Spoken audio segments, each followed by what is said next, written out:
नमस्ते बच्चों, विज्ञान के सेशन में आप लोगों का स्वागत है। बल तथा दाब ये हमारा चैप्टर चल रहा है और आज हम लोग इसके लास्ट टॉपिक पर हैं, वो है वायुमंडलीय दाब। अब ये वायुमंडलीय दाब मीन्स एटमॉस्फेरिक प्रेशर। जो वायुमंडल जो है वो किस प्रकार एक दाब क्रिएट करता है, इसको समझने के लिए हम अपनी बुक खोलते हैं। तो बच्चों, वायुमंडलीय दाब हम जानते हैं कि हमारे चारों ओर वायु है और ये जो वायु है इसके ही आवरण को हम वायुमंडल कहते हैं। और बच्चों, ये जो वायुमंडलीय जो होता है ये वायु पृथ्वी के तल से कई किलोमीटर दूर तक ये फैला हुआ है, तभी हम जो कहते हैं ये हमारा वायुमंडल। आपने ज्योग्राफी में भी पढ़ा होगा। तो ये इस वायु द्वारा जो दाब लगाया जाता है इसको हम वायुमंडलीय दाब कहते हैं। और ये भी हम जानते हैं कि प्रति एकांक क्षेत्रफल पर लगने वाले बल को दाब कहते हैं। तो इसलिए हम ये कह सकते हैं कि एक इकाई क्षेत्रफल की कल्पना अगर हम करें तो इसके ऊपर वायु से भरा अगर एक लंबा बेलन खड़ा हो तो हम ये मान सकते हैं कि इस बेलन में वायु का भार वायुमंडलीय दाब के बराबर होगा।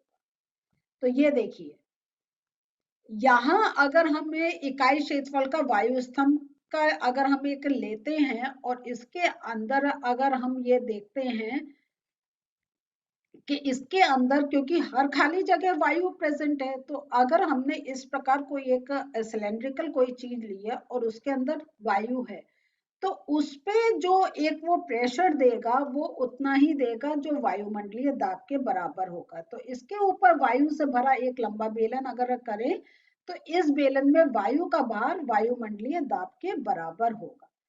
तो मीन्स जो हमें एयर प्रेशर लग रहा है हम उसको वायुमंडलीय दाब कह रहे हैं। और हम जानते हैं कि एयर हम पर प्रेशर लगाती है, तभी जब तेज हवा चलती है तो चीजें उड़ जाती हैं। लेकिन बात ये आ रही है वायुमंडलीय दाब है कितना। तो इसके परिमाण पे अगर हम विचार करें तो एक आपको इससे पहले हम एक एक्सपेरिमेंट बताते हैं कि ये देखिए, आप इस टाइप के आपके प्लास्टिक के सकर्स होते हैं जो हम एक अपने दीवार पे लगा देते हैं और फिर उस पे हम कुछ चीज टांग सकते हैं। तो इसका एक बड़ा अच्छा ये आपको ये एग्जाम्पल दिया गया है कि हम जब इसको लगाते हैं तो उसकी जो फॉर्मेशन होती है वो इस प्रकार होती है कि इसके बीच में जितनी हवा है, मतलब दीवार पे लगा रहे हैं हम इसको ऐसे, तो अंदर जब हम लगा रहे हैं तो क्या होता है कि ये क्या, हम इसलिए इसको चूषक सकर कहते हैं कि जो ये जो हम लगा रहे हैं और जो दीवार जिससे पोर्शन पे लगा रहे हैं उतने बीच जो एयर है वो बाहर निकल जाती है। मतलब मीन्स इन दो सरफेस के बीच में कोई एयर नहीं रहती है। तो और वो जब वो इतना अच्छी तरीके से चिपक जाता है कि वो फिर हम उसको बाहर खींचने में हमें बहुत एक परेशानी होती है। तो एक तो यहाँ पे ये होता है कि अगर आपका अंदर कोई एयर नहीं है, कोई आपकी वायु नहीं है, तो क्योंकि अंदर से कोई प्रेशर लग नहीं रहा है उस पर, तो हम उसको निकालना बहुत डिफिकल्ट हो जाता है। लेकिन अगर उसके अंदर आपकी वायु प्रेजेंट है, जब हमने लगाया उसके अंदर वायु प्रेजेंट है, तो वो इजिली निकल आता है।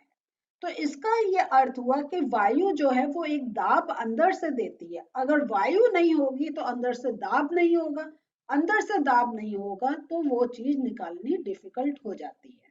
तो चूषक को पृष्ठ से खींचकर अलग करने के लिए लगाया गया बल इतना अधिक होना चाहिए कि वायुमंडलीय दाब पर पार कर सके, क्योंकि उस पर वो अंदर से एयर नहीं लग रहा है और वायुमंडलीय दाब उस पर लग रहा है। तो हम जब फोर्स लगा रहे हैं तो हमें वायुमंडलीय दाब से अधिक फोर्स लगाना होगा, तभी हम उस चूषक को खींच पाएंगे।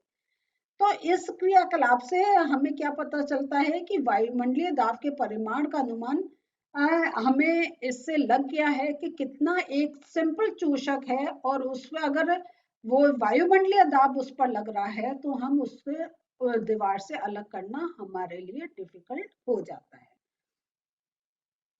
तो ये जो यहाँ पे बता रहे हैं, वास्तव में यदि चूषक तथा पृष्ठ के बीच में से समस्त वायु को निकाल दिया जाए तो किसी भी मनुष्य के लिए चूषक पृष्ठ से खींचकर अलग करना संभव नहीं होगा। तो तो इसलिए अब हमें पता चलता है वायुमंडलीय दाब एक बहुत स्ट्रांग होता है। तो यहाँ पे वो ये कह रहे हैं कि अगर मेरे सिर का क्षेत्रफल 15 सेंटीमीटर इंटू 15 सेंटीमीटर हो तो मैं अपने सिर पर वायु पर कितना भार वहन कर सकता हूँ। बड़ा इंटरेस्टिंग चीज है ये, चलिए इसको देखते हैं। तो बच्चों इसमें कहते हैं कि आपको जैसे बताया गया है कि अगर हम 15 सेंटीमीटर इंटू 15 सेंटीमीटर क्षेत्रफल तथा वायुमंडल की ऊंचाई के बराबर ऊंचाई के स्तंभ में वायु का भार लगभग 225 केजी द्रव्यमान के किसी पिंड के भार मीन्स आपके 2250 न्यूटन के बराबर होता है। तो यहाँ पे जब हम करते हैं तो ये जो है, क्योंकि यह अब जो हम भार की बात कर रहे हैं तो हम ग्रेविटेशनल की वैल्यू जैसे हमने 10 न्यूटन वो मानी है 9.8 होती है, तो हर राउंड फिगर 10 करी है तो हम उससे कैलकुलेट कर रहे हैं, तो ये हमारा भार इतना होता है। तो अब मीन्स हमारे एयर का प्रेशर इतना हमारे ऊपर लगता है, लेकिन हम इतने भार में हम दब क्यों नहीं जा रहे हैं? उसका कारण यह है कि हमारे शरीर के अंदर का दाब भी वायुमंडलीय दाब के बराबर ही होता है। तो वो मीन्स ऊपर से इतना लग रहा है, अंदर से इतना लग रहा है, तो वो बैलेंस हो जाता है। लेकिन यही जब तेज हवा चलती है और जिसमें हम लोग कभी कभी खड़े भी नहीं हो पाते हैं, तूफान होता है, तो वायुमंडलीय दाब और अधिक हो जाता है, तो जो हमारे शरीर को भी क्रॉस कर देता है, तो हम फिर उस झोंके से गिर जाते हैं। और वायु ये एक और बहुत इंटरेस्टिंग ये एक एक्सपेरिमेंट है, 17वीं सेंचुरी का है, कि जर्मनी के एक वैज्ञानिक ऑटो वॉन गेरिक ने क्या करा, बर्तनों से वायु बाहर निकाल के एक पंप का आविष्कार किया, और इस पंप की सहायता से उन्होंने नाटकीय ढंग से वायु दाब के बल का प्रदर्शन किया।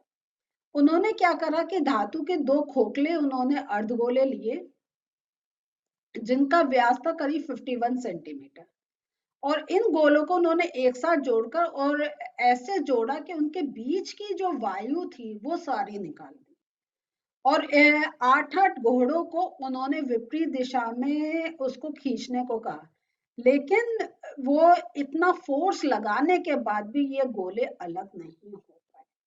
तो देखिए ये होता है कि अगर वायुमंडलीय दाब नहीं है तो उसको हम अलग करना मुश्किल है, लेकिन अगर उसके अंदर वायु होती तो उसका एक दाब पड़ता और गोले अलग हो जाते। तो यही जो हमने चूषक में देखा था। तो इसलिए जो होता है कि अगर बहुत अच्छी क्वालिटी का चूषक होता है वो दीवार से बहुत एक अच्छी तरीके से चिपक जाता है, बीच में से कोई वायु नहीं रहती है, और वो फिर वायु अंदर नहीं है तो प्रेशर नहीं पड़ रहा है और वो बाहर नहीं गिरते हैं। तो इस प्रकार देखते हैं वायुमंडलीय दाब बहुत स्ट्रांग होता है।